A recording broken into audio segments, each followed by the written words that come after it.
Welcome to Chargers Unleashed. Jake Hefner and Dan Wolkenstein here with you from the LAFB Network. Dan, another week down. We are now in full off-season mode, but we are not slowing down one iota. Last week, we have guests like Asante Samuel on the show, now Trey McKitty. And as DJ Khaled once said, another one. Another one. Another one. Who do we got on the show today, Dan? Chris Harris Jr. Strap is joining the show. He'll be with us here in a few minutes. Can't wait. Friend of the show. He came on with us last year. Had all kinds of fun with him. Can't wait to catch up with him on all things off-season, what he thinks about this draft class. We're looking forward to this coming year.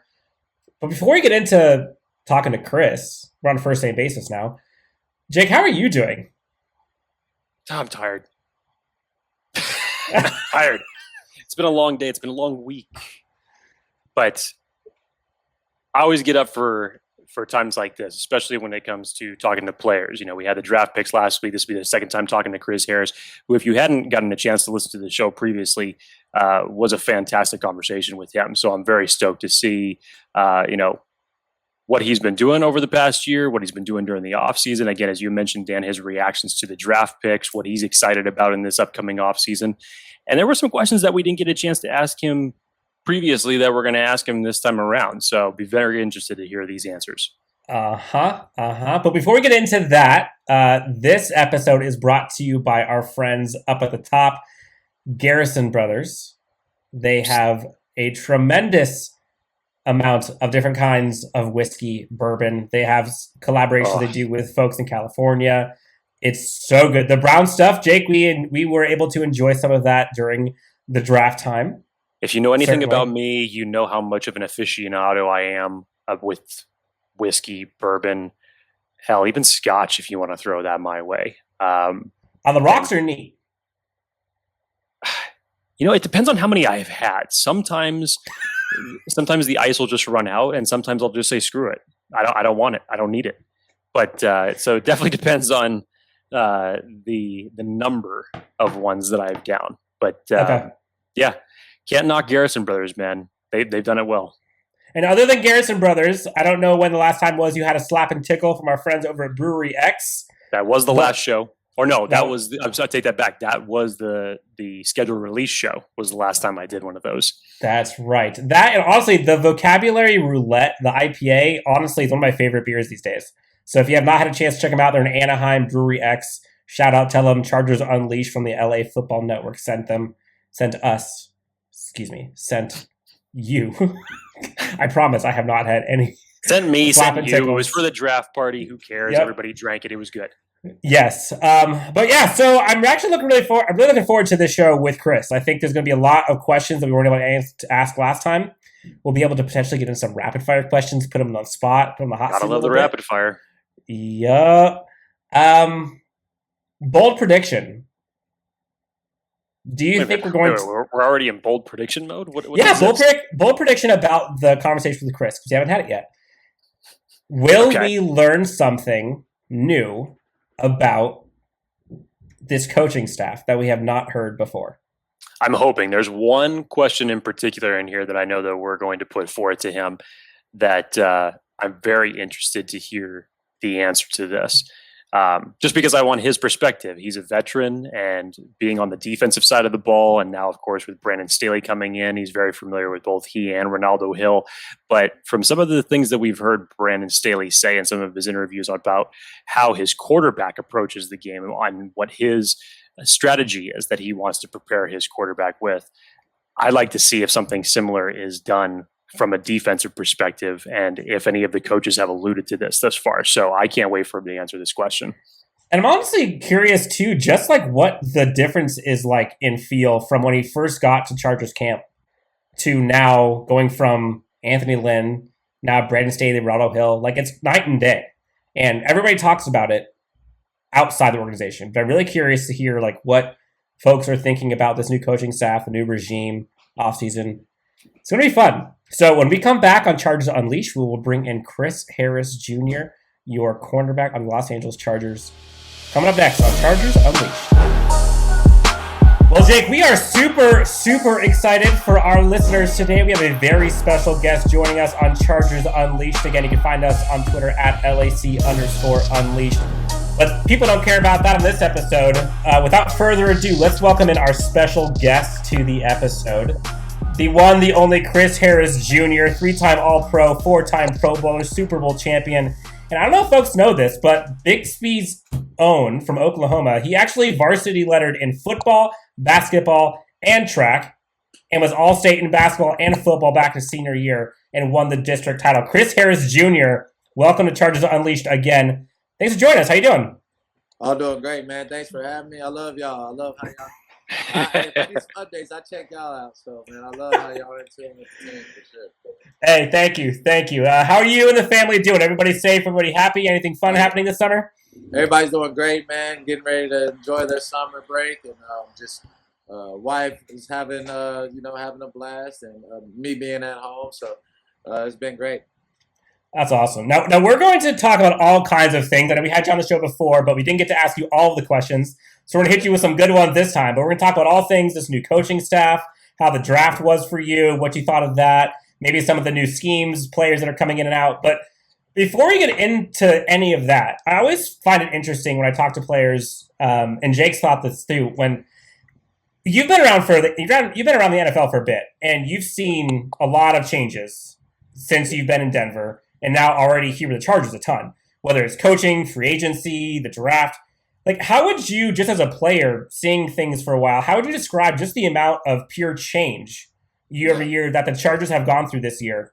And then I guess, like, with that, how was that actually impacting your ability to maybe be able to bring it all together by the time the season starts? Yeah. Oh, man, it's definitely been we made just simple changes, you know. We got a lot of the same personnel, you know. We kind of just added on to that and pieces that we needed. And, we lost Casey, so we needed Samuel, you know. We lost Tevy to the Colts, and we needed a left tackle, you know. So it's kind of, I think Tom has done a great job of keeping this team together. We've been building our identity in our OTA meetings, and they've been going great. I've liked the changes so far, and I've liked the draft so far, and I can't wait to meet those boys for sure. Now you've worked with the Chargers head coach Brandon Staley in the past, also Ronaldo Hill. Now you get to reunite with them again. A couple of guys on the special teams coach. So I'm there, Swinton. So I've been around these guys a lot of these guys for sure. Now you touched on it a little bit there, but what have you seen in terms of just like the overall impact that this new coaching staff has had on the players and you guys? Like, have you noticed a difference? Like, what has it been like since going from Anthony Lynn now to Brandon Staley and team? Oh, it's been great. They're very excited. We had great energy with Gus. Gus was a great D coordinator. I don't want to take anything from Gus. But it just seemed like they needed something new, you know, for me outside looking in, you know, first year with these guys. They needed like a spark or something new. And I think with Coach Staley, I even told him before we left, like they would love this defense. And now they're seeing it now and seeing the different schemes and the different how we take control of the defense. And they're loving it, you know. So I'm seeing them every day. They're out there. They're out there putting in work right now. You know, 7-on-7s going against the offense. They're competing right now. So it's good to see the excitement from those young guys, and it's I expect guys to raise their game level, the level of play up for sure. Now, I guess real quick on that, like, are there any specifics in terms of like tangible differences you notice in like the different coaching styles between Brandon Staley at the helm and Anthony Lynn? Like, are people, I don't know if they're resonating better with them, or people are listening, or they're learning more or more engaged, attention to detail, like anything different that you can see right off the bat?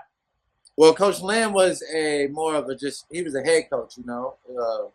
I think he was more focused on the offensive side, but for us on the defensive side, you know, Coach Staley, that's what he's the D coordinator along with Coach Hill, you know. So he's in there a lot with us, very involved, you know, compared to last year. You still see your head coach, but he's not involved in the meetings as much, you know, because he was an offensive coordinated coach.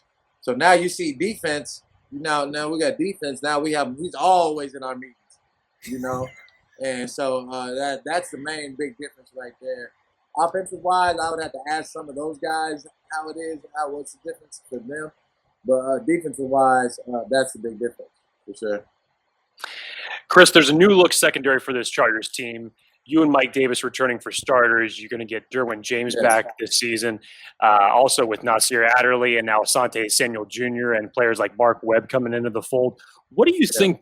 What do you think of this revamped secondary, and how much of a difference will we see with this upcoming year with Ronaldo Hill at the helm? Oh man, I think it's going to be great, man.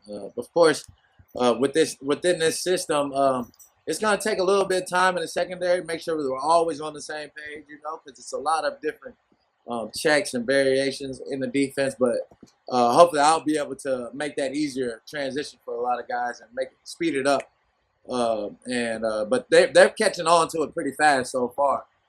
Definitely faster than a lot of groups that I had in Denver when I first year with it. So I'm seeing them catch it up pretty fast. And that's the only difference, man. On the defensive side, guys will be more free. We'll have more checks with them we can do. Derwin and safeties, Nas, they'll love it. We'll have a chance to always have a lot of vision to make a plays on the ball. And me, I'll be doing everything, everything in this system, and blitzing, playing, coveraging, man, zone, everything. So it's pretty much the same that I've been running in Denver.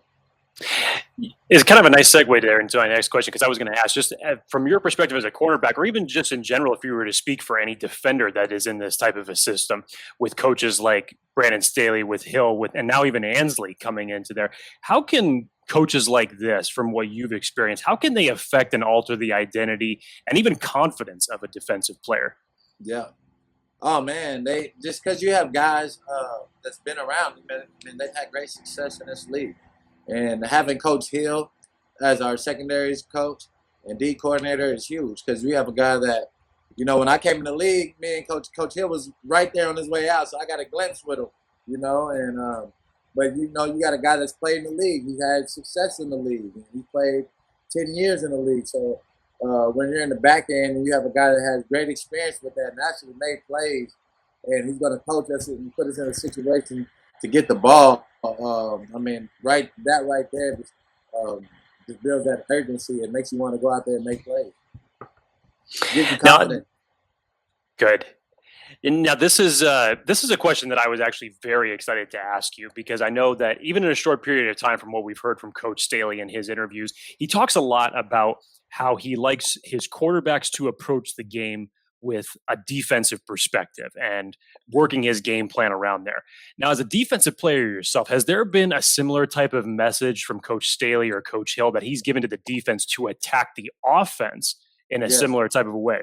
Yes, that's that freedom I'm coming to talking about. Is just depending on what the offense gives us, we're able to adjust to that, kind of take away their players, and and game plan. Game plan to eliminate these guys, not just coming out and saying we're just going to play this defense and try to figure it out and try to stop it. We're going to actually game plan, try to take away these top guys, try to take away where the quarterbacks wants to throw the ball. Try to make them do something different than they haven't done. So. That's the art of Coach Staley and his packages that he has, and you've seen the success. Great success with the Rams, and even he was very impactful for us in Denver.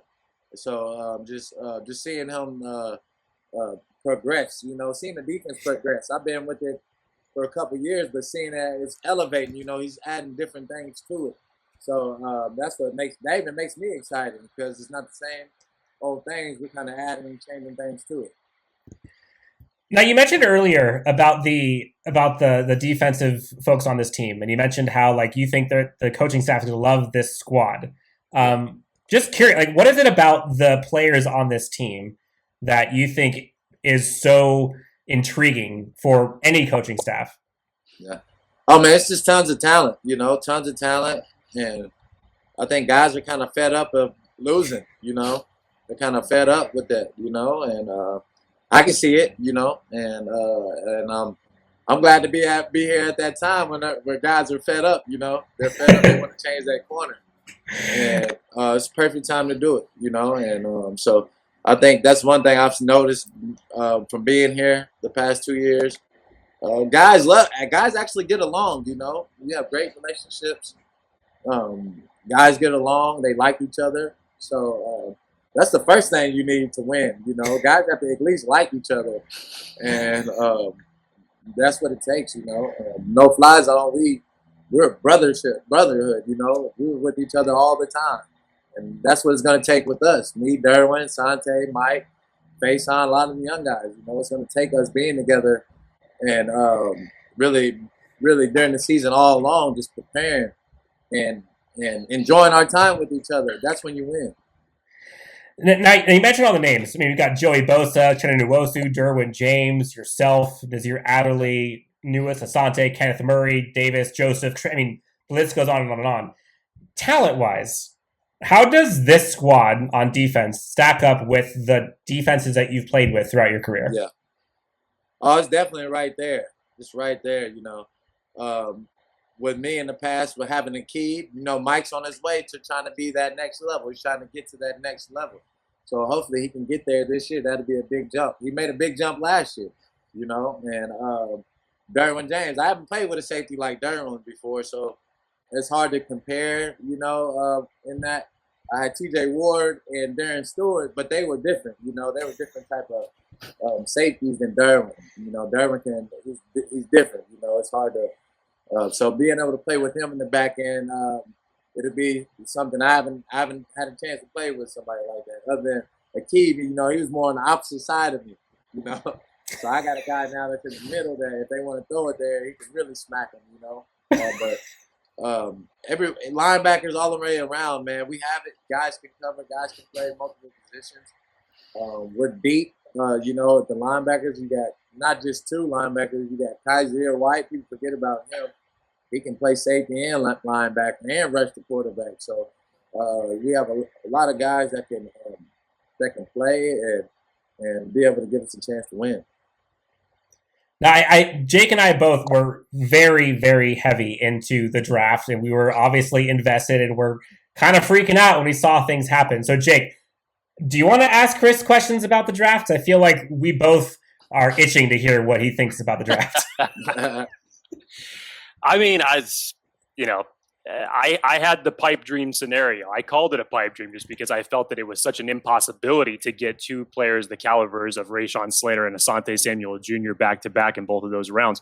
I was just curious as far as, because I know that we heard reactions from Justin Herbert when Slater was taken. I know we heard reactions from DJ when Asante Samuel Jr. was taken. So just from your perspective, Chris, I mean, what were you feeling when the draft was going on? Oh, man, just me just being in tune with the team and the game. You definitely understand what we need. And seeing Herbert made a lot of throws last year with a lot of pressure on him, and took a lot of hits.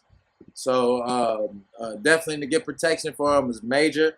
I think we've done that, not only just with the draft. I'm looking at free agency, I kind of package that all together, as I think everybody should, not just package the draft. Free agency is part of that because, you want to have a great free agency so you can know what to draft, so it's kind of the same. And I think we did a great job picking up Corey Lindsey, picking up some other great D linemen, and other good O linemen. So it's going to be, I'm excited about those guys. I'm excited about even the Palmer dude. I mean, looking at him, he could be a stud, definitely a low-key guy at Tennessee that could be a stud. What's the DN number, 94 from Duke? Chris Rumph. Yep. I mean, he reminded me of a guy like Coach Staley developed DN from the Bears. Now he went to Leonard Floyd. Rams last Leonard year. Floyd. He reminds me of Floyd. Somewhere he can develop him like that. So I definitely can see excitement in those guys. Hopefully, guys that can get a long career and be able to help us, because especially on special teams, hopefully they can jump right in, be plugged right in, and be able to help us on offense, defense, and special teams, Now, I guess I always find this interesting. So, obviously, you got the defensive side of the ball, and Chargers are drafting at 13. and you're seeing a Slater fall, you're seeing like J.C. Horn, and you're seeing Patrick Surtain off the board. By the time you get to 13, are you like praying as a defensive player? Are you praying for like a defender to help you on your side of the ball, or like reading the room? Were you like, no, we need to go offensive tackle? Like, what were you wanting at 13? Oh, definitely protection for Herbert for sure, definitely. Sharing up the offensive line, that'd be great to be able to. When you can get a first round great tackle and to have your stud quarterback and them play together for that long, that's huge, and that's kind of like that foundation on the offensive side. So to have that and that security, you don't want to be musical chairs with the whole line. You don't want that. So to be able to have some secure up front, I thought that was one of my main focuses right there. Cause it's you kind of look at the team, and that was a big hole for us. So that would definitely need to replace. And now you got your guy Asante Samuel Jr. in round 2. Yeah. I still don't know how he fell to 47. Have you had a chance to talk to him yet? Have you connected yet? Oh yeah. Oh yeah. I mean, that's just how it goes, man. That's how it is in the NFL. You never know where you're gonna get drafted, but we're glad he definitely fell to us. We knew that we're losing the show. We were gonna have new guys to step up.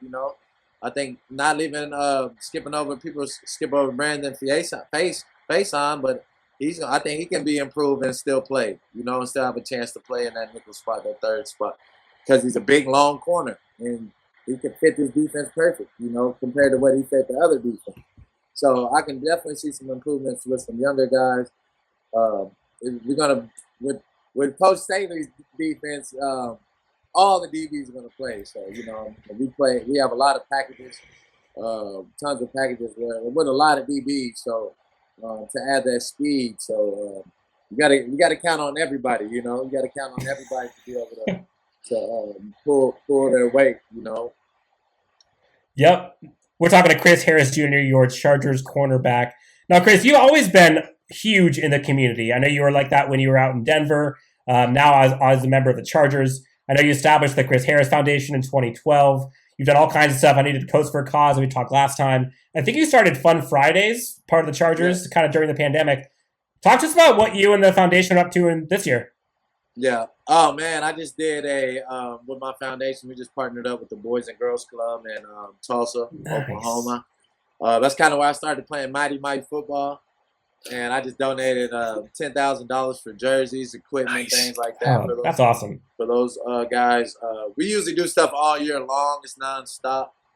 Trying to be able to impact as much as we can. And now that things are opening up in California, definitely get more involved out there because we know it's a major need out there.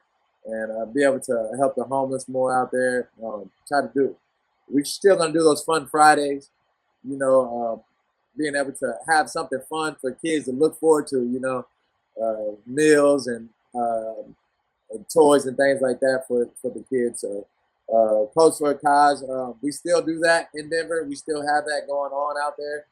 We're going to continue to do that because they need it out there. There's a lot of homeless out there that you'd be surprised that don't have coats, they don't have clothes. So we'll continue to do that because I'm still implemented in that community. But definitely we want to get out and do a lot more this year in LA since everything's going to be more opening up, hopefully more relaxed, be able to make an impact more. If you need help with any of those events, let us know. We will be there for you, Chris. Thank you so much for doing that. That's awesome that you do that for the community. Chris, are you ready to be on the hot seat for some rapid fire questions? Well, yeah, I'm ready. All right, we didn't get a chance to do this last time, so I think we got to hit you with some hard ones this time. You ready? Yep. All right, here we go. You're out here in LA. Favorite restaurant in Southern California? Favorite restaurant? Dang. It's like when you can't remember the name, but I know the name. Oh, Tao, is that what it's called? Tao. They have one in Vegas. I know it's amazing there. No, they have one in LA. Oh, they do? Man, you're killing me with the question now. I start, yeah. But I just cannot remember the name. Okay, so let's go with your favorite spot for food. I'm gonna have to look it up on my phone now. right. Well, while you look it up, I'll give you time. While you're looking it up, what's your favorite spot for food back home? Favorite spot here in Dallas, I would go to this place called Nick and Sam's. It's a great steakhouse. Nick and we were actually just talking to Trey McKitty, and that's what he was looking forward to when he signs his contract. He's going to get a massive porterhouse, some lobster bisque. They got it right there. They got it. Yeah. All right, so we talked about all the Chargers that are going to be on this team. Some of them were not able to play last year, so I'm curious from your perspective, Chris, what player on the Chargers are you most looking forward to see playing in 2021? Oh, Derwin James, easy. Drew Tranquil, too. Them two. I go with both those guys. But Drew has such a great camp. And I didn't know who he was coming to LA, you know. I knew about Denzel just because you see him hitting us all the time, you know. But Drew was younger, but I didn't know what type of player Drew was. And this kid, man, I'm excited to play with him for sure. Now, Chris, the last time that we had you on the show, you remember it was your first year in LA. So we had to talk about the long-standing friendly rivalry between you and Keenan Allen. And for many years, it was opposing rivalry. And then last year, of course, during practices, it became that friendly rivalry. And that was on the field. And I know that you had said, you know, it's like he would always say that he got the better of you in practice. You would always say that you got the better of him in practice. But I'm curious, outside of football, what is one thing that you're confident that you could defeat Keenan Allen in? Ooh, outside of football? Outside of football. Man, we got a lot of kids. I think he's trying to catch me now. But I think I can get him in bowling or something, man. Bowling. There you go. Ping pong. You know, I pride myself in being pretty good in a lot of things. So there you go. I'll try to definitely see if he can beat me in those. Nice. Chess. I don't know if he plays chess. Just find the things he doesn't play, and you'll be good. Give him some things. What options? Which one do you want to play? Yeah, get them all. And we know it's been well documented your love for your clothes, your Gucci, your Louis Vuitton, your Fendi.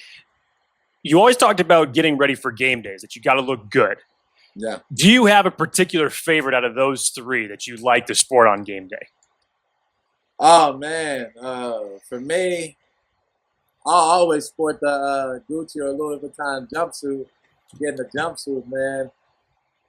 That's especially now since I've had tons of games already where I've had to dress up in suits and things like that. So it's more casual now, for sure. And side note, last year you said that Tyrod Taylor was the best dressed on your team. Yeah. Have you now taken up the crown for best dressed on the team now? Best dressed on the team?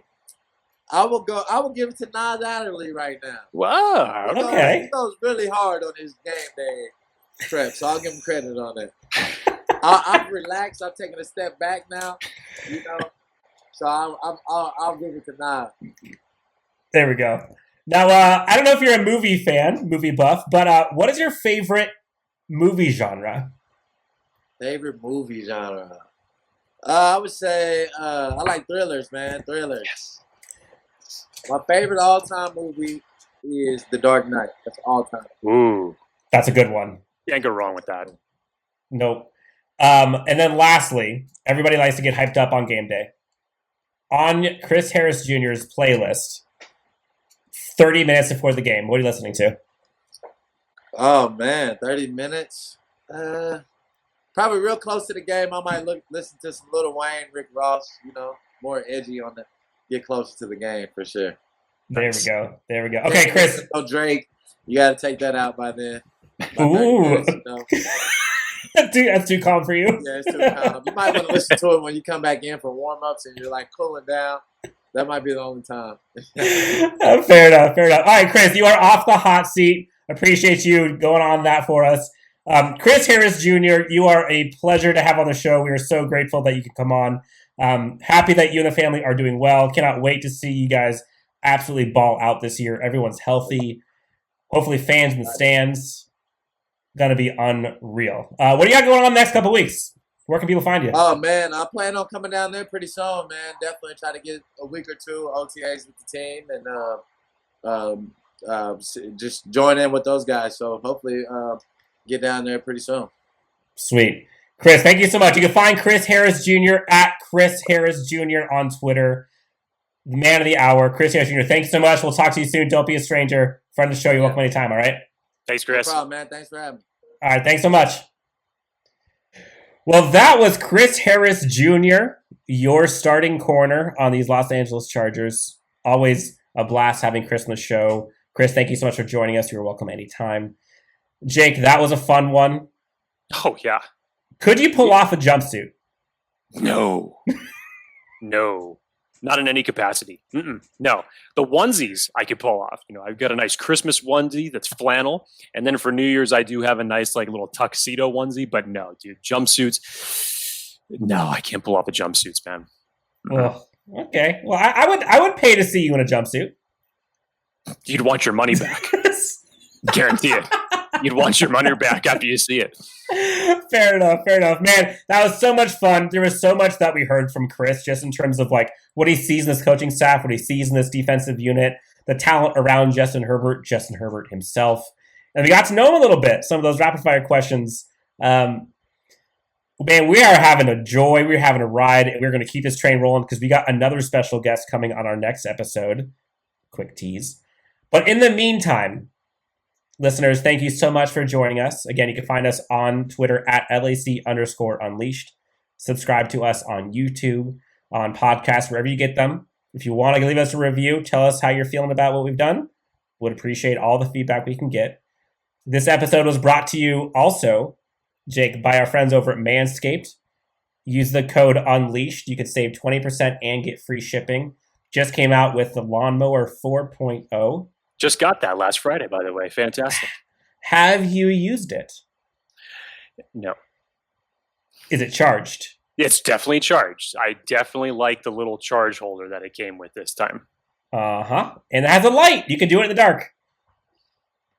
Because that's what we do. I mean, yeah, that's how we spend our Friday nights. That's for sure. Yeah, rage with the lawnmowers. Guys, again, follow us on Twitter at LAC_Unleashed, also on Facebook. Thank you guys so much for tuning in.